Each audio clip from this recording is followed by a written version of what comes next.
Silakan jawaban Datuk Akbar. Terima kasih Yang Berhormat Tan Sri. Assalamualaikum warahmatullahi wabarakatuh. Waalaikumsalam. Selamat pagi, Caucan dan Manakem dengan izin. Saya ingin sambung apa yang saya pernah cakap dan Yang Berhormat Timbalan Menteri telah bertanya berkenaan dengan hidrogen dan kebimbangan saya tentang penggunaan solar energy semalam. Tapi sebelum tu, saya ingin memperkatakan Yang Berhormat Tan Sri bahawa prakasah kerajaan ini memang tepat masanya kerana 20 tahun dahulu pun sudah dibayangkan oleh para saintis bahawa RE adalah satu kemestian. Dia bukanlah satu pilihan, dan dua sebab utama telah saya berikan semalam, iaitu penduduk dunia yang bertambah dan peningkatan aktiviti ekonomi, dan juga kalau kita boleh share keselamatan yang mengganggu atau yang memberi kesan kepada penduduk-penduduk perempuan wanita di dunia ketiga, di mana 2.5 juta mati setiap tahun kerana penggunaan bahan kayu api di dalam rumah masing-masing. Maka RE adalah satu pilihan yang boleh kita sediakan untuk mereka. Sebenarnya saya ingin memperkatakan bahawa kita kena terima hakikat bahawa hampir setiap satu perkara ada pros and cons, positif dan negatif dengan izin. Begitu juga dengan RE. Jadi kita tidak boleh terlalu romantik apabila mengatakan RE ini seolah-olah dianya tidak ada kelemahan ataupun zero defect. Yang ketiga yang penting perlu ditekankan kerana perkara ini baru, rakyat perlu dididik tentang pros and cons RE ini, RE yang kita bincangkan hari ini, yang mana akan ditadbirkan oleh pihak berkuasa yang akan diwujudkan, supaya akan timbul awareness berkenaan dengan keperluan RE ini bersama-sama kebaikan dan kelemahannya.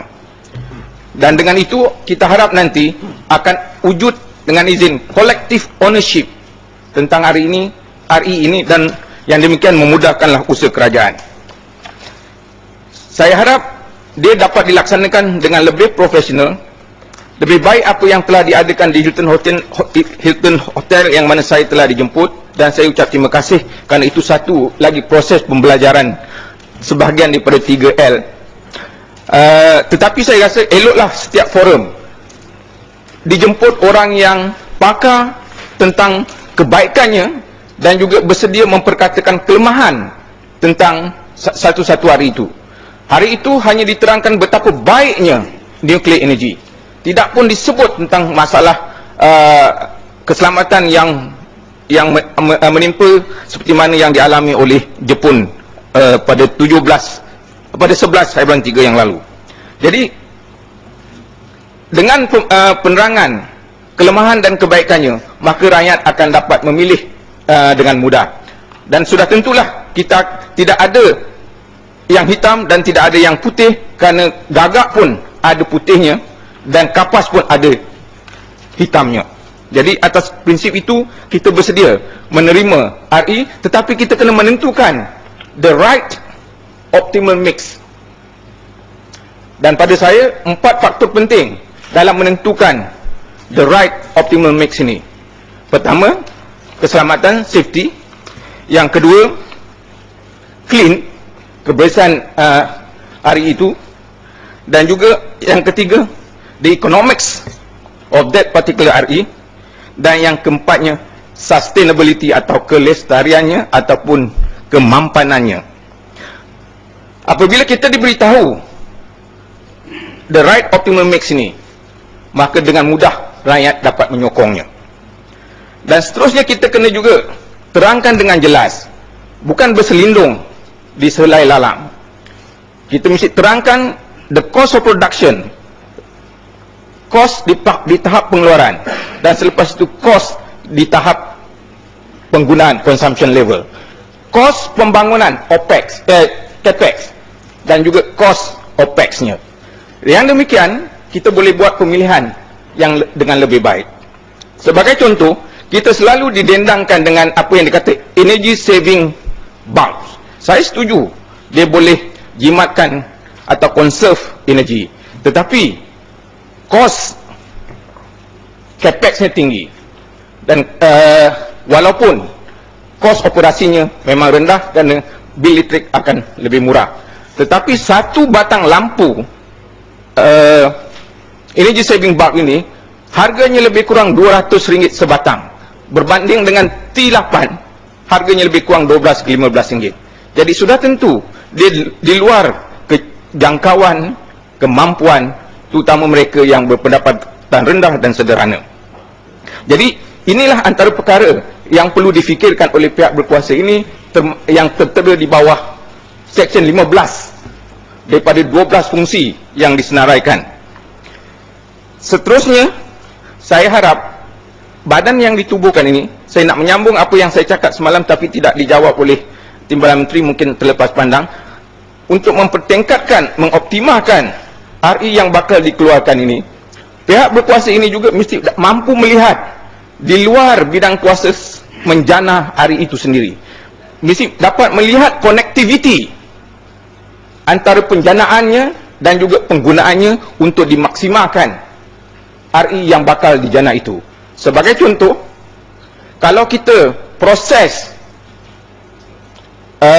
biomass ataupun sampah-sampah yang dibuang di landfill, dia memang boleh mengeluarkan tenaga, dan tenaga ini pula mestilah misal kata digunakan oleh transportation industry, kerana di Malaysia antara penyumbang utama kepada pencemaran ataupun carbon dioxide emission CO2 adalah di bidang industri. Jadi kalaulah penjanaan itu dapat digunakan oleh transportation industry, maka CO2 dapat dikurangkan kira-kira 4% kalau diberikan kepada individual vehicle. Ini juga perlu difikirkan bahawa 4% itu tidak cukup dari segi efisiensinya. Maka badan ini juga kena menasihatkan menteri, dan menteri pula menasihatkan kabinet, khususnya menteri pengangkutan, supaya dapat dikeluarkan dengan banyak, kemudian digunakan oleh mass transport seperti LRT, MRT, bus dan sebagainya. Kalau digunakan oleh mass transport sistem ini, maka pengurangan CO2 akan meningkat kepada 80%. Yang demikian, kita mendapat alam sekitar yang lebih bersih. Konektiviti inilah juga yang patut difikirkan oleh pihak berkuasa yang bakal diluluskan ini. Menyentuh tentang hidrogen semalam yang memang saya dicadangkan, saya juga tidak kata hydrogen is the best. The cheapest and the cleanest still nuclear energy. Tetapi dia menghantui kita pada masa sekarang dari segi keselamatannya. Hydrogen mempunyai minimum impact ke atas environment, kerana pengeluaran hidrogen sangat, kalau kita menggunakan hidrogen, dia akan mengurangkan emission CO2 dan juga GHG. Memang ada polutannya. Polutannya ialah nitrogen monoxide, tetapi sedikit. Itu sebab pun saya tak berani kata bahawa hydrogen is the cleanest. Tetapi apa yang bagusnya, hydrogen adalah cukup banyak. Dia terdapat dalam air, dia terdapat dalam natural gas, dan dia terdapat dalam biomass. Tetapi kita jangan gunakan natural gas, kita akan berbalik-balik menggunakan sebahagian daripada fossil oil. Jadi kita boleh tumpukan kepada air, kerana dalam dunia ini 2/3 adalah air. Begitu juga dalam badan kita. Dan molekula yang dikeluarkan oleh hidrogen boleh digunakan secara langsung sebagai fuel untuk menggerakkan vehicle ataupun kenderaan. Dan dia boleh digunakan untuk memanaskan air, memasak air, dan juga boleh digunakan untuk menjanah electricity untuk tujuan domestik dan industri. Untuk makluman Dewan Yang Mulia ini, hidrogen telah digunakan untuk membekalkan electricity bagi kapal angkasa selama 2 dekad yang lalu. Dan asap yang dikeluarkan oleh fuel cell itu, asap itu juga boleh di-convert menjadikan air yang bersih, dan air itu diminum oleh kru space shuttle. Jadi tidak ada waste. Jadi saya nak katakan tadi, hidrogen sudah lama digunakan sebagai sumber elektrisiti untuk space shuttle. Dan daripada methane pula boleh dikeluarkan hidrogen dan carbon dioxide dan carbon monoxide. Carbon monoxide itu sendiri bila diproses boleh mengeluarkan hidrogen semula.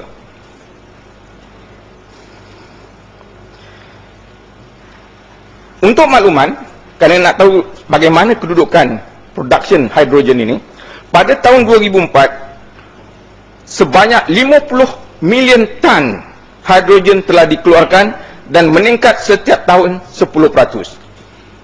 Dan 50 juta tan ini adalah equivalent 170 million tan oil equivalent. Begitulah banyaknya. Dan nilainya dari segi komersial adalah sebanyak 135 bilion US dollar. Dan kos pengeluarannya jika on-site hanyalah 0.32 US dollar, bermakna 32 sen saja, in US cent, sepound. Kalau sekarang lebih kurang 90 sen lah duit kita. Dan kalau tidak dikeluarkan on-site, di luar site-nya, kosnya meningkat sedikit kepada $1 ke $1.40 sepound. Dan ini kita boleh bandingkan, kalau kita gunakan comparative analysis nanti, comparative cost, kita akan tahulah yang mana lebih murah. Saya tak kata hidrogen termurah. Berkenaan solar pula, kita memang setuju Germany berbeza dengan Perancis yang menggunakan nuklear banyak. Germany adalah antara negara yang banyak menggunakan solar energy. Dan saya lihat Bangladesh juga telah mengambil kesempatan ini, kerana di sana ramai yang miskin dan menggunakan solar energy, maka ramailah perempuan, wanita yang bekerja telah dapat bekerja di rumah, menjahit dan sebagainya, kerana lampu boleh dinyalakan even waktu malam. Ini menambahkan the length of working hours, dan dengan itu menambah pendapatan. Solar pula, kalau nak cari kebaikan, tadi kita cakap tentang keburukan, tentang hidrogen. Solar mempunyai sumber potensi yang cukup besar. Saya pun tak dapat nak bayang. Dia sebanyak 3.85 juta EJ. 3.85 juta EJ exajoules. Berbanding angin hanyalah 2,250 EJ dan biomass 3,000 EJ. So definitely solar has that great potential. Namun demikian, saya ingin menarik perhatian badan ini nanti, kerana tidak tertumpu hanya satu pihak tentang solar energy. Kerana dari segi solar energy ada dua jenis, bergantung bagaimana ianya di-harvest dan di-harness dengan izin.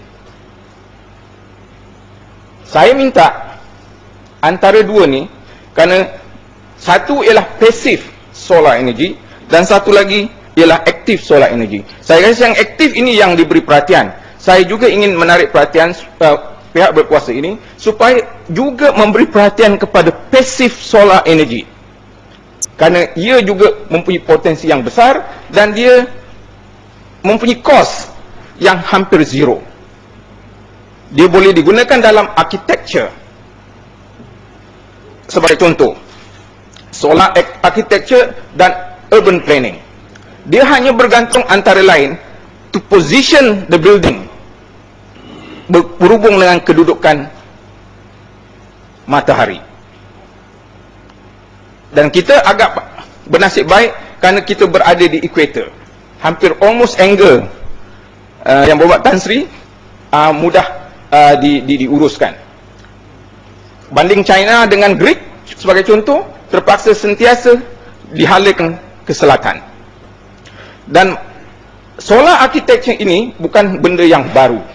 Sebenarnya sudah lama digunakan konsep ini zaman BC oleh Socrates sebagai contoh. Rumah Socrates, Megaron House, menggunakan konsep passive solar energy. Begitu juga kita sarankan, kerana food security adalah satu masalah besar, kekurangan makanan. Saya juga sudah sebutkan dalam Dewan Yang Mulia ini minggu lepas. Maka dalam bidang agriculture and horticulture hendaklah juga diberi perhatian dalam menggunakan passive solar energy. Tujuannya adalah untuk optimize the capture of the solar energy in order to optimize or maximize productivity. Jadi kita harap ini diberi perhatian, dan mungkin sekarang, mula dari sekarang, kerana biasa memakan masa yang begitu lama nak dibuat kajian, dan saya sudah cakap 3 tahun yang lalu, kita mesti mula memikirkan tentang vertical farming untuk future berbanding horizontal farming yang kita buat sekarang. Dan sudah tentu dalam vertical farming ini ada correlation ataupun ada value added, ada integration antara vertical farming dengan solar energy ataupun renewable energy ini. Kerana dengan membina vertical farming, menggunakan konsep ini dan utilize or harness solar energy, kita boleh kontrol air, kita boleh kontrol kepanasan, dan dengan itu kita boleh kontrol photosynthesis. Dan keupayaan mengawal photosynthesis ini maybe one of the keys to higher productivity. Tentang aktif solar pula, memang kita tahu menggunakan photovoltaic panels dan juga solar thermal, yang mana efisiensinya bergantung kepada kemampuannya to harness the energy, contohnya green roofing. Tetapi kalau dia mahal, maka orang yang kurang kemampuan tidak akan dapat benefit green technology, i.e. dalam konteks ini green roofing. Tetapi saya ingin menarik perhatian, apapun ada kelemahannya, dia tidak zero defect. Maka saya ingin memetik kenyataan David Lee, CEO of Biosolar. Ini berkenaan dengan kekotorannya. The solar industry will have some of the same problems of the electronics industry. Same problem the electronic industry had unless we plan now. Ini badan yang nak kita wujudkan, kena plan now supaya kita tidak menghadapi the same problem yang diwujudkan oleh electronic industry. Kata beliau lagi, the solar industry involves a lot of toxic chemicals. Mengikut research yang saya buat, antaranya, sebab David Lee tak sebut, arsenic, cadmium telluride, hexafluoride ethane, antara 3 toksik yang berbahaya. And we have to look at the life cycle of this material from mining to manufacturing. Ini saya harap badan ini akan beri perhatian. Kerana contohnya solar panel akan ada problem masa dia nak dispose. Kerana dia bukanlah sepanjang hayat. Dan tapi nasib baik pula, kerana sudah wujud bioplastik sekarang yang biodegradable, dan ini adalah satu yang positif dalam konteks ini. Jadi dengan observation ini dan saranan ini, Yang Berhormat Tan Sri, saya bersetuju dengan kewujudan badan ini, dan tolonglah beri perhatian tentang perkara-perkara yang saya cakap ni. Kalau salah, datang dari saya. Kalau betul, itu adalah keagungan Tuhan. Sekian, terima kasih. Assalamualaikum warahmatullahi wabarakatuh. Terima kasih, Yang Berhormat. Hadirin Yang Berhormat, saya ingin menarik perhatian semua Yang Berhormat di sini. Inilah contohnya ahli Yang Berhormat ada di Dewan Mulia di negara sekarang ini. Menunjukkan bahawa betapa research and development, pengajian yang khusus yang telah dilakukan oleh ahli Yang Berhormat. Dalam konteks ini, kerana kita meneruskan rang undang-undang, segala benda-benda yang penghayatan serupa ini wajar juga pihak kementerian mengambil secara serius, dan pegawai-pegawai di kementerian mengambil perhatian serius bahawa sesuatu undang-undang itu agaknya perlu dikaji secara mendalam segala buruk baiknya. Dan apa yang disarankan oleh Yang Berhormat Datuk Akbar tadi adalah satu contoh, dan mungkin agaknya Yang Berhormat Kementerian perlu engage diri mengizin untuk mendapatkan sebagai konsultan di luar nantilah. Kerana saya rasa ingin merakamkan, inilah saya harap ahli yang berhormat juga yang lain apabila membahas sesuatu itu hendaklah berkualiti. Ini yang saya harap jurus kepada tajuk yang kita bincangkan. So tanpa membuang masa lagi, saya persilakan oleh Yang Berhormat. Ya, Yang Berhormat daripada Yang Berhormat Muhammad Yusof. Terima kasih Tuan Yang di-Pertua.